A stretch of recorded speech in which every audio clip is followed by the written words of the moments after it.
রাজনীতির মাঠে মতানৈক্য থাকলেও ফ্যাসিবাদের বিরুদ্ধে ঐক্যবদ্ধ থাকার ঘোষণা বিএনপি নেতাদের। ভিন্ন মতের সব দলকে নিয়ে হবে রেইনবো স্টেট, ফেব্রুয়ারিতেই ভোটের আশা। কথার লড়াই থাকলেও মঞ্চে হামলা ফ্যাসিবাদী চরিত্র, বলছে এনসিপি। সব ভাষা ও জাতিগোষ্ঠীর সম্মিলনে নতুন দেশ গড়ার প্রত্যয়।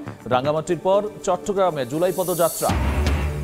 তত্ত্বাবধায়ক সরকার গঠন নিয়ে চূড়ান্ত প্রস্তাব ঐকমত্য কমিশনের। নিজস্ব ফোরামে আলোচনা করে মতামত জানাবে দলগুলো। দলীয় প্রধানের প্রধানমন্ত্রী হওয়া নিয়েও ভিন্ন মত।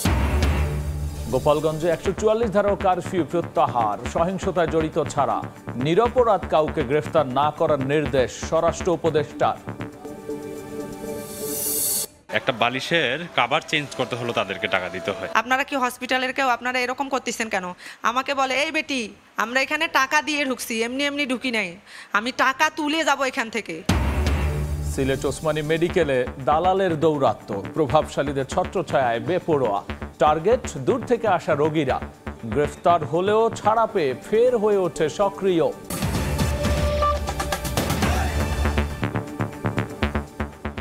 জনপদের সময় সঙ্গে আছি আমি গোলাম রাব্বি।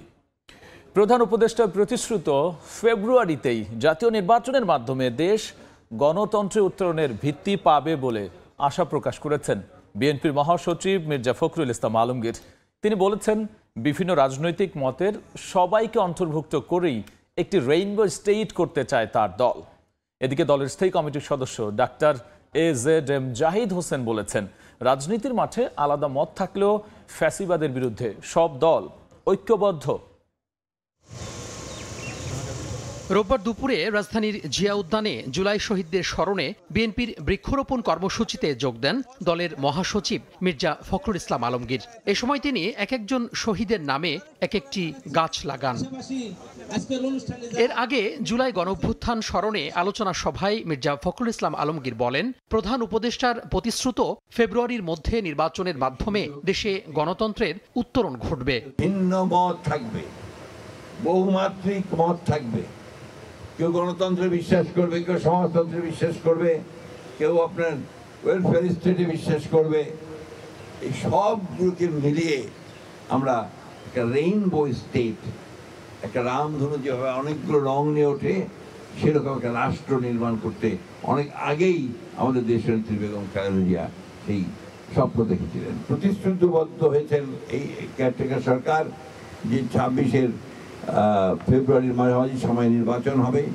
সেই নির্বাচনের মধ্য দিয়ে আমরা জনগণের একটা সরকার তৈরি করতে পারবো। একই দিন ইঞ্জিনিয়ারিং ইনস্টিটিউশনে সম্মিলিত পেশাজীবী পরিষদের সমাবেশ স্থল পরিদর্শন করেন বিএনপির স্থায়ী কমিটির সদস্য ডাক্তার AZM জাহিদ হোসেন। বলেন, মাঠের চিত্র যাই থাকুক, ফ্যাসিবাদের বিরুদ্ধে রাজনৈতিক দলগুলো এক হয়েছে। কে কতটুকু কার সাথে ঐক্যবদ্ধ হতে পারছে সেটা ওই সময় বলা যাবে। এখন এই মুহূর্তে অগ্রিম বলে ঐক্য প্রচেষ্টাকে বিনষ্ট করা সঠিক হবে না। মাঠের চিত্র এক মতন, ভিতরের চিত্র আরেক মতন, কারণ সবার আগে দেশ মনে রাখতে হবে। এদিকে আলাদা আয়োজনে দলের নেতারা বলেন, উস্কানি দিয়ে পরিস্থিতি ঘোলাটে করে স্বৈরতন্ত্রকে আমন্ত্রণ জানানোর ষড়যন্ত্র চলছে। বিভেদ তৈরি করলে সুযোগ নেবে ফ্যাসিবাদীরা। তারা কিভাবে হরতাল ডাকে, তারা কিভাবে গোপালগঞ্জে বিশৃঙ্খলা করে, তারা কিভাবে এই মিরপুরে গাড়িতে আগুন দেয়, এই জিনিসগুলো তো এই সুযোগে হচ্ছে।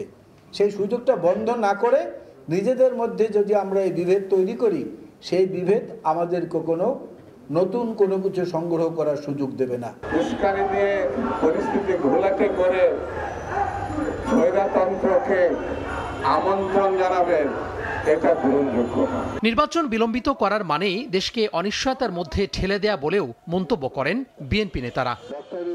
তোহা খান তামিম, সময় সংবাদ, ঢাকা। কথার লড়াই থাকলো, মঞ্চে হামলা ফ্যাসিবাদী চরিত্র বলে মন্তব্য করেছেন এনসিপি নেতারা। সব ভাষা ও জাতিগোষ্ঠীর সম্মিলনে নতুন বাংলাদেশ গড়ার প্রত্যয় তাদের। সব জনপদের মানুষের অধিকার নিশ্চিতে কাজ করবে জাতীয় নাগরিক পার্টি। পাহাড়ি জনপদ রাঙ্গামাটিতে জুলাই পদযাত্রায় একথা বলেছেন এনসিপি নেতারা।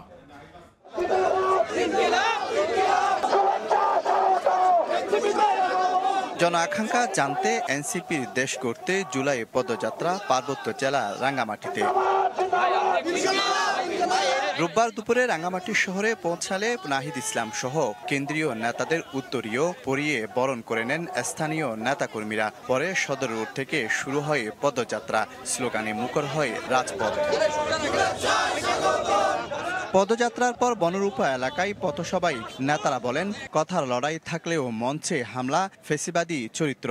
সব জনপদের মানুষের অধিকার নিশ্চিতে কাজ করার ঘোষণা দেন তারা। আমাদের যদি যে কোনো কথা বা কাজে ভুল হয় আমরা সংশোধন করে নিব, কিন্তু কথার সাথে কথার লড়াই হতে পারে। কথার সাথে কখনো গায়ে হাত দেওয়ার, মঞ্চ আগুন ধরিয়ে দেওয়ার, ব্যানার পুড়িয়ে দেওয়ার, রক্তাক্ত করার লড়াই হতে পারে না। ইনসাফপূর্ণ একটা রাষ্ট্র ব্যবস্থা এবং সমাজ ব্যবস্থা গড়ে তুলতে পারি, যেখানে বিভিন্ন জাতিগোষ্ঠী, বিভিন্ন ধর্ম, বিভিন্ন ভাষার মানুষের সমান অধিকার প্রতিষ্ঠিত হয়। পাহাড়ে বিভেদ সৃষ্টি করে এক পক্ষ সুবিধা নিয়েছে উল্লেখ করে দলের আহ্বায়ক নাহিদ ইসলাম বলেন, সব ভাষা ও জনগোষ্ঠীর সম্মিলনে নতুন বাংলাদেশ গড়বে এনসিপি। পাহাড়ে যে অশান্তি, যে বিভেদ বছরের পর বছর জিয়ে রাখা হয়েছে এবং আমরা সেই অশান্তি এবং বিভেদকে দূর করতে হবে এবং বাংলাদেশের সার্বভৌমত্ব, আঞ্চলিক অখণ্ডতা এবং জাতীয় নিরাপত্তার জন্য আমরা সবাই ঐক্যবদ্ধভাবে লড়াই করব। এর আগে চট্টগ্রাম নগরীর হোটেল সৈকতে শহীদ পরিবারের সদস্যদের সঙ্গে কথা বলেন এনসিপি নেতারা। প্রশাসনে ফ্যাসিস্টের দোসররা বসে থাকায় শহীদ পরিবার যথাযথ সম্মান পাচ্ছে না বলে মন্তব্য করেন তারা। শফিকুল আলম, সময় সংবাদ, রাঙ্গামাটি। চট্টগ্রাম নগরীর বিপ্লব উদ্যানে জুলাই পদযাত্রায় কথা বলছেন এনসিপি নেতারা। আমরা সরাসরি যাচ্ছি সেখানে। ঐক্যবদ্ধভাবে কাজ করুন। আমরা জানি যারা আপা বলেন যে পথটা লম্বা, অনেক চ্যালেঞ্জিং, কিন্তু আমরা যদি ঘুরে দাঁড়াই তাহলে ইতিহাস তৈরি হবে। আপনারা সবাই ভালো থাকবেন, সুস্থ থাকবেন। আমরা সবাই একসাথে বলবো ইনকিলাব, ইনকিলাব, ইনকিলাব, ইনকিলাব। কোথায় কোথায় বাংলা ছাড়, বাংলা কি তোর বাপ দাদা?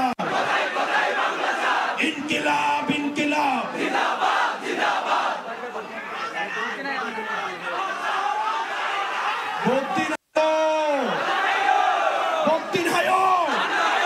সবাই একসাথে হাতে তালি, বদ্দিন হায়ো, বদ্দিন হায়ো, বদ্দিন হায়ো, বদ্দিন হায়ো, বদ্দিন হায়ো, বদ্দিন হায়ো, বদ্দিন হায়ো। চট্টগ্রামে নগরীর বিপ্লব উদ্যানে জুলাই পদযাত্রায় বক্তব্য স্লোগান দিচ্ছেন এনসিপি নেতা হাসনাত আব্দুল্লাহ। আমরা সরাসরি যুক্ত ছিলাম সেখানে। তত্ত্বাবধায়ক সরকার গঠন প্রক্রিয়া নিয়ে চূড়ান্ত প্রস্তাবনা দিয়েছে জাতীয় ঐক্যমত্য কমিশন। নিজস্ব ফোরামে আলোচনার পর মঙ্গলবার এ বিষয়ে মতামত জানাবে দলগুলো। চলতি মাসেই অমীমাংসিত বিষয়ে ঐক্যমত্য তৈরি প্রত্যাশা আলী রিয়াজের। অন্যদিকে দলীয় প্রধানমন্ত্রী হওয়া নিয়ে আপত্তি জামাত, এনসিপি সহ বেশিরভাগ দলের। বিএনপি বলছে দলীয় প্রধানের গণতান্ত্রিক অধিকার রক্ষায় প্রধানমন্ত্রী হওয়ার সুযোগ উন্মুক্ত রাখা উচিত। মৌলিক সংস্কার বাস্তবায়নে রাজনৈতিক দলগুলোর সাথে ধারাবাহিক বৈঠক করছে জাতীয় ঐক্যমত্য কমিশন। রোববার বেলা 11টায় শুরু হয় দ্বিতীয় দফার 15তম দিনের সংলাপ। আলোচনা হয় তত্ত্বাবধায়ক সরকার এবং একাধিক পদে প্রধানমন্ত্রীর থাকা না থাকা প্রসঙ্গে। তবে দুই বিষয়ের কোনোটিতেই ঐকমত্য তৈরি হয়নি। দীর্ঘ বৈঠক শেষে বিকেল 5:30টায় কমিশনের সহ সভাপতি অধ্যাপক আলী রিয়াজ জানান, তত্ত্বাবধায়ক সরকার গঠন নিয়ে বিএনপি, জামায়াত সহ কয়েকটি দলের লিখিত প্রস্তাবনা নিয়ে চূড়ান্ত প্রস্তাবনা দেওয়া হয়েছে রাজনৈতিক দলগুলোর কাছে। মঙ্গলবার যা নিয়ে সিদ্ধান্ত নেবে কমিশন। চলতি মাসেই অমীমাংসিত সব বিষয়ে ঐকমত্য হওয়ার আশাবাদ তার। আমরা আগামী 2-1 দিনের মধ্যে আরো আলোচনা করে উচ্চকক্ষ বিষয়ে একটা সিদ্ধান্ত কমিশনের পক্ষ থেকে দিতে পারব। আমরা মনে করি আমরা জুলাইয়ের শেষ নাগাদ 31শে জুলাইয়ের মধ্যে একটি জাতীয় সনদ স্বাক্ষর করতে পারবো, সেই আস্থা এবং বিশ্বাস আমাদের আছে।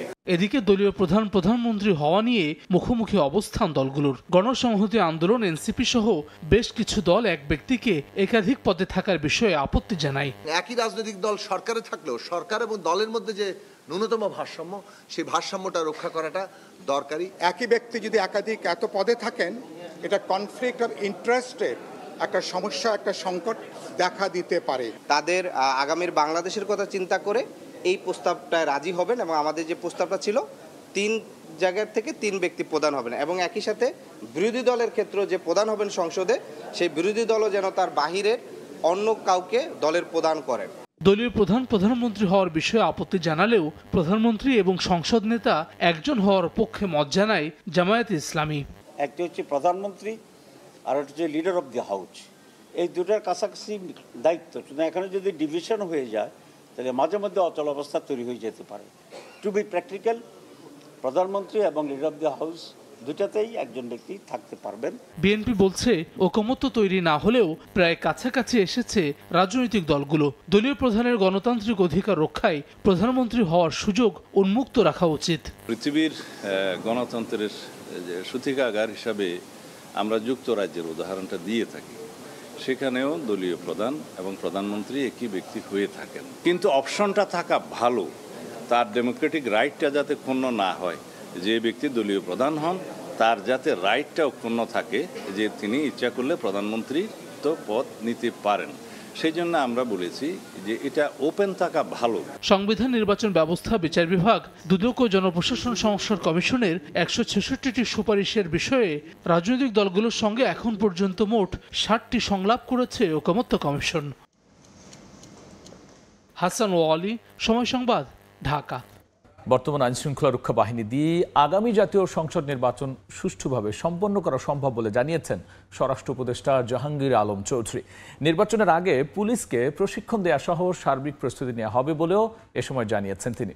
এদিকে গোপালগঞ্জে সহিংসতায় জড়িত ছাড়া নিরপরাধ কাউকে গ্রেফতার না করার নির্দেশ দেওয়া হয়েছে বলেও জানিয়েছেন উপদেষ্টা। গোপালগঞ্জে 144 ধারাও কারফিউ প্রত্যাহার করা হয়েছে। জুলাই আন্দোলনের পর থেকেই আইনশৃঙ্খলা রক্ষা বাহিনীর মনোবল ফেরানোর চেষ্টা করে যাচ্ছে অন্তর্বর্তী সরকার। রোববার সকালে সচিবালয়ে বসে আইনশৃঙ্খলা সংক্রান্ত কোর কমিটির বৈঠক শেষে ব্রিফিংয়ে সাংবাদিকদের প্রশ্নের জবাবে স্বরাষ্ট্র উপদেষ্টা বলেন, বর্তমান আইনশৃঙ্খলা রক্ষা বাহিনী দিয়েই আগামী নির্বাচন সুষ্ঠুভাবে সম্পন্ন করা সম্ভব। নির্বাচনের আগে প্রশিক্ষণ দেয়া সহ সার্বিক প্রস্তুতি নেয়ার নির্দেশনা দেয়া হয়েছে।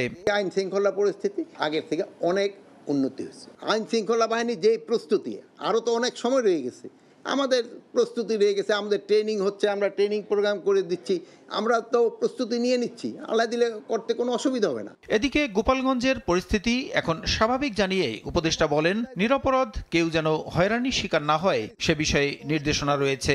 144 ধারাও পর্যায়ক্রমে তুলে নেওয়া হবে। কারফিউ উঠে দিছে, 144 ধারাটাও আবার আস্তে আস্তে উঠে নেওয়া হবে। অন্যায় করলে সে গ্রেপ্তার হবে। আমি একটা কথাই বলছি, কোনো অবস্থায় যেন দুষ্কৃতিকারী ছাড়া না যেন পায়, আর যেন যে অপরাধ করে নাই যে যেন কোনো অবস্থায় ধরা না পড়ে। প্রশ্ন আশিস, সময় সংবাদ, ঢাকা। ঘাপটি মেরে থাকা দালাল আর প্রতারক চক্রের জালে অনেকটাই বন্দী ওসমানী মেডিকেলের চিকিৎসা ব্যবস্থা। দূর দূরান্ত থেকে আসা রোগী আর স্বজনরা চক্রের প্রধান টার্গেট। অ্যাম্বুলেন্স থেকে ট্রলিতে চেপে ওয়ার্ডে যেতে কতিপয় হাসপাতাল স্টাফদেরও দিতে হচ্ছে টাকা। ঘটছে অহরহ চুরির ঘটনা। অন্যের প্রতিবাদ করলে শিকার হতে হয় হেনস্থারও। পুলিশের তালিকাভুক্ত এসব দালাল ও চোর চক্র প্রভাবশালীদের ছত্রছায়ায় হয়ে উঠেছে বেপরোয়া। অন্যদিকে বহিরাগত মুক্ত হাসপাতাল গড়ার চেষ্টা চলছে দাবি পরিচালকের। আমিনুল ইসলামের রিপোর্ট, ছবি তুলেছেন দিগেন সিংহ।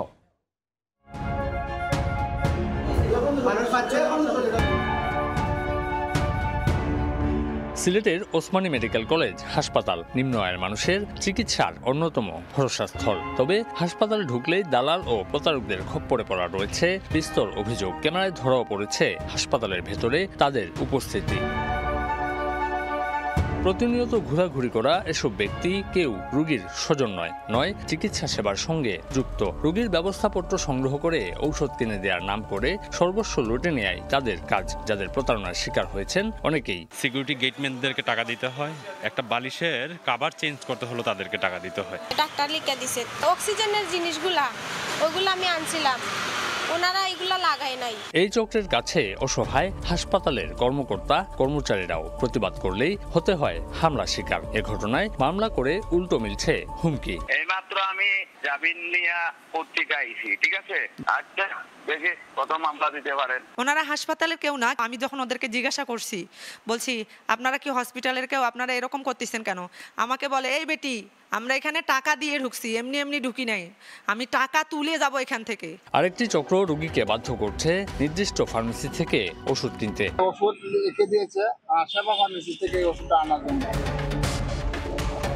পুলিশ সার্ভারের তথ্য ও সময় সংবাদের অনুসন্ধান বলছে, দালাল চক্রের পেছনে রয়েছে হাসপাতালের নিরাপত্তায় নিয়োজিতদের যোগসাজশের পাশাপাশি প্রভাবশালীদের ছত্রছায়া। থানায় একাধিক অভিযোগে সিন্ডিকেট সদস্যরা বারবার গ্রেফতার হলেও ছাড়া পেয়ে আবারও সক্রিয় হয়ে ওঠে এই কাজে। মুনতাসির নামে একজন আছেন, যার নেতৃত্বে এই পুরা মেডিকেলটা নিয়ন্ত্রণ হচ্ছে। আনসার ক্যাম্পের যে ক্যাম্প কমান্ডার আছে, উনি এখানে প্রত্যেকটা রোগীপতি হিসাবে প্রতি সপ্তাহে 1000 টাকা করে পান। ঢাকায় জাহিদকে চেনেন? না, এরকম কাউকে তো আমি চিনি না। ঢাকায় জাহিদ না, আমার কিন্তু এই হাসপাতাল থেকে প্রায় 5 বারের বেশি গ্রেফতার হয়েছে। এখানে যাদের দেখাচ্ছেন আমি আসলে তাদের এখনো শনাক্ত করতে পারতেছি না। স্বজনদের অভিযোগ, রোগীকে এক স্থান থেকে অন্য স্থানে নিতে ট্রলি ব্যবহার করলে হাসপাতালের কতিপয় স্টাফদের দিতে হয় টাকা, যদিও তা অস্বীকার করেছেন কর্মচারীরা। খুশি মনে 10-20 টাকা চা খাওয়ার জন্য দিলে আলাদা কথা, সেটা জুলুম করে 200 টাকা না না না না। এদিকে দালাল ঠেকাতে চালু করা হয়েছে পাস কার্ড ব্যবস্থা, বসানো হয়েছে সিসিটিভিও, কিন্তু প্রযুক্তির উপস্থিতিতেও কমছে না চক্রের দৌরাত্ম্য। অ্যাটেন্ডেন্স কন্ট্রোল একটা সিস্টেম, এবং এই মেথডের কারণে এই দালাল চক্র কিন্তু এই ঢুকতে পারে না। এদের দৌরত্ব কিন্তু গত 2 মাসে কমে গেছে। কর্তৃপক্ষের তথ্য মতে 900 শয্যার এই হাসপাতালটিতে প্রতিদিন 3000-এর বেশি রোগী সেবা নিতে আসেন। বহিরাগত দালালদের উৎপাত বন্ধ করতে পারলে সেবা খাতে আরও এক ধাপ এগিয়ে যেতে পারে ওসমানী মেডিকেল কলেজ হাসপাতাল। তবে এক্ষেত্রে হাসপাতাল প্রশাসনেরও সদিচ্ছা থাকতে হবে বলে মনে করেন সুধীজনরা। আমিনুল ইসলাম, সময় সংবাদ, সিলেট। জনপদের সময় আরও থাকছে। এবার হাতিরঝিল চক্রাকার বাস ও ওয়াটার ট্যাক্সিতে চালু র্যাপিড পাস সেবা। কমবে টিকিট কাটার ঝামেলা, আগামীতে রেলও মিলবে সেবা, জানালেন উপদেষ্টা। নেত্রকোনা ঝুলন্ত অবস্থায় এক দম্পতির লাশ উদ্ধার করা হয়েছে। সকালে দুর্গাপুরের কুড়ালিয়া গ্রামে সোহাগ ঝুমা দম্পতির মেয়ের কান্না শুনে ঘরে ঢোকেন শ্বশুর। এ সময় ওড়না ও দড়ি দিয়ে পেঁচানো স্বামী স্ত্রীর লাশ দেখতে পান তিনি। খবর পেয়ে পুলিশ গিয়ে লাশ উদ্ধার করে। হত্যা নাকি আত্মহত্যা কারণ জানতে তদন্ত চলছে বলে জানিয়েছে পুলিশ। 3 বছর আগে চকলেঙ্গুরা গ্রামের সোহাগের সঙ্গে বিয়ে হয় ঝুমার। বিয়ের পর শ্বশুর বাড়িতেই থাকতেন পেশায় রাজমিস্ত্রি সোহাগ। এদিকে বরগুনায় কলহের জেরে গৃহবধূকে হত্যার অভিযোগ উঠেছে স্বামীর বিরুদ্ধে। শনিবার রাতে আমতলী উপজেলার চাওড়া ইউনিয়নে এই ঘটনা ঘটে। স্বজনরা জানিয়েছেন, দাম্পত্য কলহের জেরে বাগবিতণ্ডায় জড়ায় গৃহবধূ সাজেদা বেগম ও তার স্বামী তৈয়ব আলী। এক পর্যায়ে মুগর দিয়ে পিটিয়ে সাজেদাকে গুরুতর আহত করে পালিয়ে যায় তৈয়ব। প্রতিবেশীরা তাকে উদ্ধার করে উপজেলা স্বাস্থ্য কমপ্লেক্সে নিয়ে যান। উন্নত চিকিৎসার জন্য বরিশাল শেরে বাংলা মেডিকেলে নেওয়া হলে পথেই সাজেদার মৃত্যু হয়।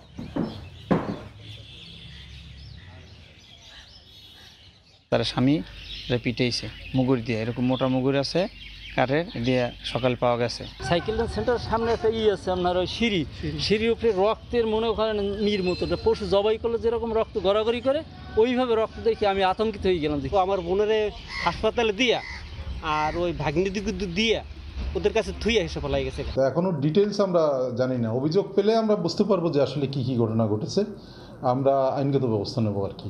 শেরপুর আশ্রয়ণ প্রকল্পের অধিকাংশ ঘরে থাকছে না ভূমিহীনরা, কেউ ভাড়া দিয়ে, কেউ বিক্রি করেছেন এলাকার সচ্ছল ব্যক্তিদের কাছে। বহিরাগতদের চলাচল বাড়ায় আশ্রয়ণগুচ্ছ গ্রামগুলোতে বেড়েছে মাদক ব্যবসা সহ নানা অনৈতিক কর্মকাণ্ড। দ্রুত প্রয়োজনীয় ব্যবস্থা নেওয়ার আশ্বাস উপজেলা প্রশাসনের। শহীদুল ইসলাম হীরার তথ্য ও বাবু চক্রবর্তীর ছবিতে দেখব বিস্তারিত। সারা দেশের মতো শেরপুরেও অসহায় ভূমিহীনদের থাকার জন্য জমিসহ ঘর দেয়া হয় সরকার থেকে। নির্মাণ এবং বরাদ্দ নিয়ে সংশ্লিষ্টদের বিরুদ্ধে দুর্নীতি ও অনিয়মের নানা অভিযোগ থাকলেও শেষ পর্যন্ত ভূমিহীনরা বুঝে পান জমিসহ সরকারি ঘর।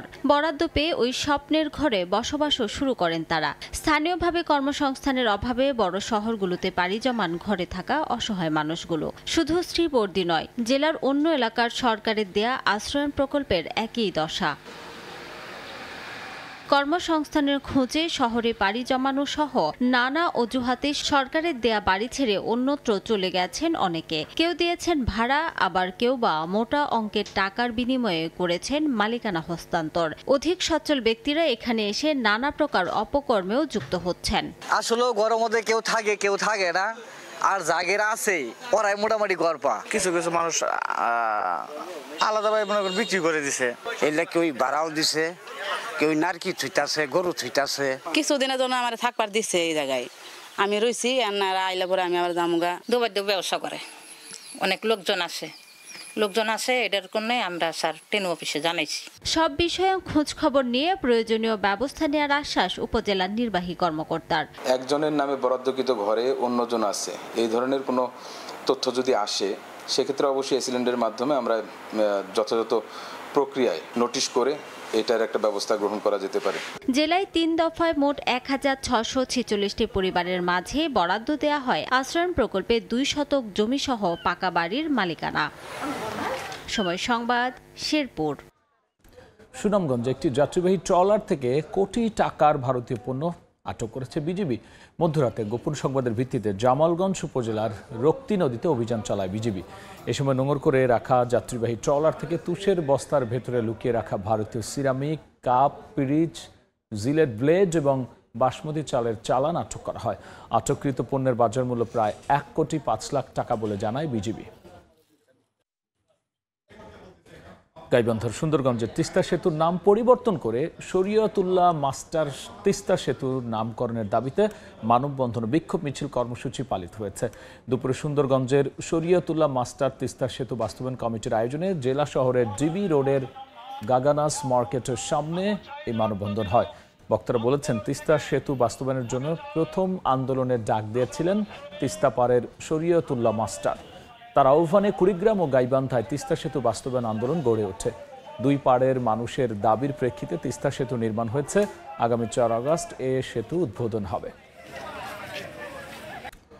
এবার বাসেও চালু হলো র্যাপিড পাস কার্ড সেবা। রাজধানীর হাতিঝিল চক্রাকার বাস ও ওয়াটার ট্যাক্সিতে যুক্ত হয়েছে এই সুবিধা।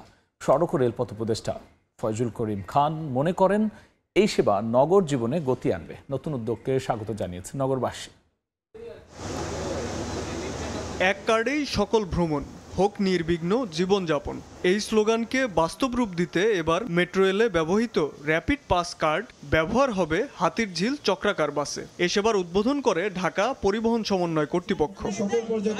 রোববার বিকেলে রাজধানীর হাতিরঝিল চক্রাকার বাসের এফডিসি কাউন্টারে আনুষ্ঠানিকভাবে এই সেবার উদ্বোধন করেন সড়ক ও রেলপথ উপদেষ্টা ফয়জুল কবির খান। বক্তব্যে বলেন, এই আধুনিকায়নের ফলে সড়ক পথে নগরবাসীর চলাচলের গতি বাড়বে। বাইরের দুনিয়ায় যেটা অনেকদিন আগে থেকে হয়েছে, তো সেটাই আমরা এখানে চালু করতে চাই।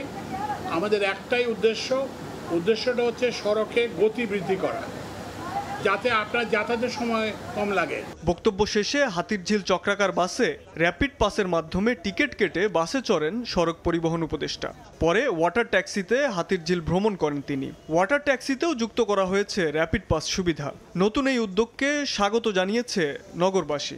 গতিটাকে হোপফুলি বাড়াবে, কারণ বেসিক্যালি আমাদের টিকিট কাউন্টারে গিয়ে ওখানে লাইন ধরে টিকিট কাটতে হয়। সিরিয়াল আছে, আমাদের কার্ডটা থাকলে দেখা যাচ্ছে আমাদের কার্ডটা দিয়ে আমরা স্ক্যান কিন্তু চলে গেলাম। র্যাপিড পাস কার্ডের মাধ্যমে বাস এবং মেট্রো ইভেন হচ্ছে ওয়াটার বোর্ড তিনোটাতেই ভাড়া দিতে পারবে। এতে করে যাত্রীর জন্য হচ্ছে ভাঙতি টাকার ঝামেলা থাকবে না। পরবর্তীতে টোল প্লাজা এবং রেলপথেও র্যাপিড পাস সেবা চালু করা হবে বলে জানিয়েছে সড়ক ও রেলপথ মন্ত্রণালয়। শাবাব ওয়াসি, সময় সংবাদ, ঢাকা। জনপদের সময়ের শীর্ষ সংবাদ জানিয়ে দিচ্ছি আরও একবার। রাজনীতির মাঠে মতানৈক্য থাকলেও ফ্যাসিবাদের বিরুদ্ধে ঐক্যবদ্ধ থাকার ঘোষণা বিএনপি নেতাদের। ভিন্ন মতের সব দলকে নিয়ে হবে রেইনবো স্টেট। ফেব্রুয়ারিতেই ভোটের আশা। কথার লড়াই থাকলেও মঞ্চে হামলা ফ্যাসিবাদী চরিত্র, বলছে এনসিপি। সব ভাষা ও জাতিগোষ্ঠীর সম্মিলনে নতুন দেশ গড়ার প্রত্যয়। রাঙামাটির পর চট্টগ্রামে জুলাই পদযাত্রা এবং তত্ত্বাবধায়ক সরকার গঠন নিয়ে চূড়ান্ত প্রস্তাব ঐকমত্য কমিশনে। নিজস্ব ফোরামে আলোচনা করে মতামত জানাবে দলগুলো। দলীয় প্রধানের প্রধানমন্ত্রী হওয়া নিয়েও ভিন্ন মত।